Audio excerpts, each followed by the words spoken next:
Hey guys, welcome to my Herbalist Challenges guide for Red Dead Redemption 2. So, in today's video, I'm going to be showing you all of the best ways to complete the Herbalist Challenges. Now, before we get into it, there is a couple things. The first is going to be Eagle Eye, which you can do by pressing down both of the joysticks. You'll want to use this because it'll light up all of the herbs around you and get the little sparkles above them. And two, you'll want to have an upgraded satchel so that you'll be able to hold more herbs. If you've completed the game, you can just go buy it from the fence. If not, you'll need to make it. I would highly suggest doing so. Challenge number 1 is to pick 6 Yarrow. So the spot that I chose for this was right above St. Denis. There's other spots you can get them from as well, but I know for a fact that there was 6 Yarrow in this spot specifically. So yeah, just run up there. It's right below Blue Water Marsh. It's not too far above St. Denis. Pick those 6 and you're done with this one. On to the next one. Challenge number 2 is to pick and eat 4 different species of berries. Now, the first one is going to be right close to where you were just at for the Yarrow. For challenge number 1, it is going to be the evergreen berry. So go over there, get that one. Then head to Ansburg and go up north to where the legendary moose is. This one is going to have the wintergreen berry location. This one's kind of small, and there's only like 1 in the location, so be on the lookout. The next one is over here by the Dakota River. This one is the blackberry. After the blackberry, head over to Flackneck Station, and right above the pig pen is going to be the raspberry bushes. So there goes all 4 of those. Make sure you eat them after you get done as well. Challenge number 3 is to craft 7 items using sage as an ingredient. Now, the item that I chose was potent biters. So what you'll need for this is sage and burdock root. Burdock roots are really easy to get. Just go along the coast of the Dakota River. While you're doing it, I would suggest getting a bunch of them because you'll need them for later. Now, the other item that you need, sage, you can get that at this spot right here, which is just northwest of Rhodes. Just come over here, pick up some of the sage, and then craft your biters. Challenge number 4 is to pick and feed 5 mushrooms to your horse. It doesn't matter what kind of mushroom it is, but in this, I went for parasol mushrooms just because I knew of 2 locations on the map that I could go to. The first one being right up here above the Dakota River. This spot has 4 of the parasol mushrooms in it. So after you pick those, just feed them to your horse real quick. And then you're going to want to head down to Flackneck Station. And when you get there, there is the pig pen right here. This one has 2 more mushrooms in it, so you can get your final one so you can feed it to your horse. Challenge number 5 is to craft 9 items using Indian tobacco as an ingredient. Luckily, there is a thing that you can make, potent biters, that only takes 1 thing, which is just Indian tobacco. So that's what you'll be making. Now, the entire area right here around the Dakota River is where I got all of my tobacco at. It should be plentiful. I've seen them just about everywhere that you go around there.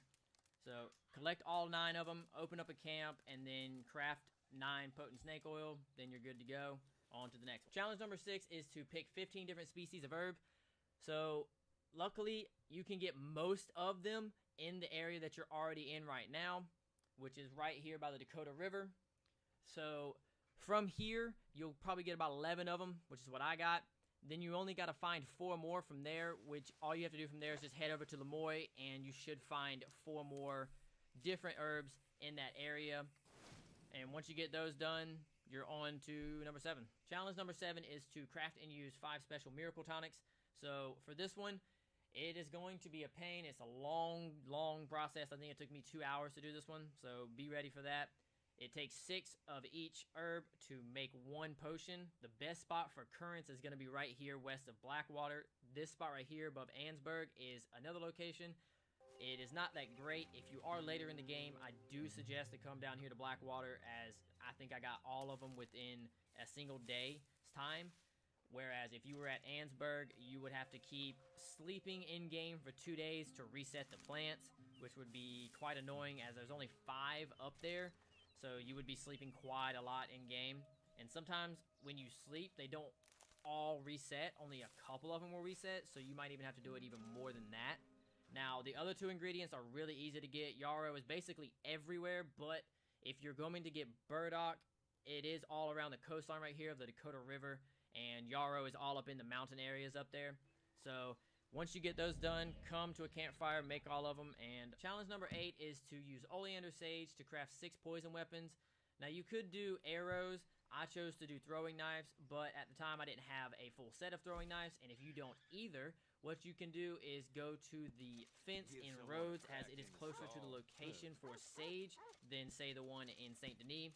So come to this fence and stock up on throwing knives, and then from there you'll head up a little bit northeast into the bayou where I'm at right now on the coastline, and you should be able to find some Oleander Sage all up and down this coastline. If I went from here and just went straight south, and then I found some more just a little bit under the railroad tracks there.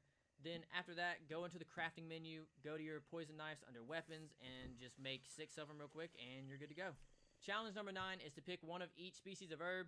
Now, why they make you go and repick all the ones that you have already previously picked from the beginning of this guide, at least let us get the ones that we already picked to do the other challenges up to this one. I don't know why they did it this way, but nevertheless, I will be leaving a link down in the description below that will show you all of the locations for every single urban game. It's the link that I used personally when I was going for these. So last but not least is challenge number 10, which requires you to cook and season 11 different types of meat. So what you'll need is one of the different types of seasons. I personally used mint, as I already had a bunch of it. So once you figure out which season you're going to use, then you have to find all of the meats that you're going to need. So if you need exotic bird meat, I would suggest coming up to this spot, which is northwest of Saint Denis, and killing a pelican. It gives you 2 exotic bird meat. If you need big game meat, I would suggest killing the gators, as they are relatively easy to find. They're right here in the bayou. If you need to get mutton, come kill any of the sheeps or ram over here by Cattail Pond or Valentine at nighttime. If you need any of the other meats, which are going to be plump bird meat, you can kill turkeys in this area. Game meat is going to be any of the birds. And then the succulent and flaky fish are small fish and big fish that you can fish in the Dakota River. The other 3 are going to be the vision, the pork, and the beef, which you can get from the butcher at any town. Other than that, the last one is going to be crab meat, which is on this island west of Rhodes. I would suggest using a vermin rifle to kill it. Once you do, go pick it up and go into your inventory, as you'll need to break it down to get the meat from it.